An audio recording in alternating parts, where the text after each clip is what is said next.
Muhaimin, gagasan, rencana.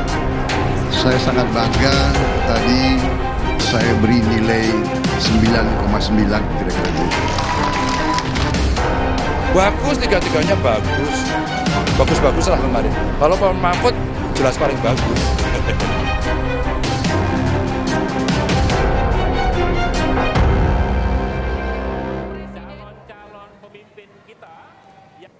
Saudara, Litbang Kompas melakukan jajak pendapat soal berubah atau tidaknya pilihan responden setelah menonton debat calon wakil presiden Jumat lalu. Pengumpulan pendapat melalui telepon dilakukan Litbang Kompas pada 22 Desember 2023 pukul 19.30 sampai pukul 22 waktu Indonesia Barat saat pelaksanaan debat.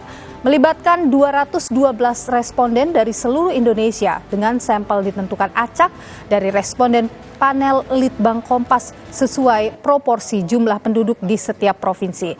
Tingkat kepercayaan penelitian ini 95%. Margin of error kurang lebih 6,73% dalam kondisi penarikan sampel acak sederhana.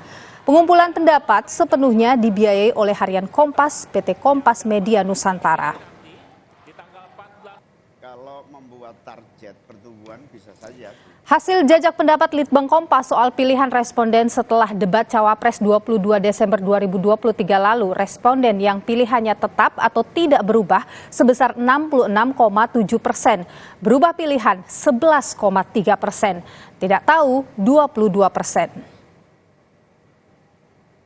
Sementara aspek kelancaran dan kejelasan menjawab pertanyaan, skor rata-rata Muhaimin Iskandar 7,0, Gibran Rakabuming 7,1, Mahfud MD 7,5.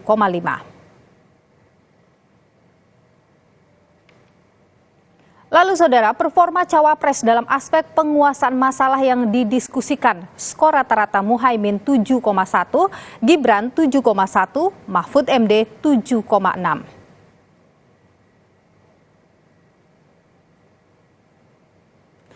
Lalu saudara, dalam aspek penampilan, nilai rata-rata Muhaimin 7,8, Gibran 7,3, dan Mahfud MD 7,5.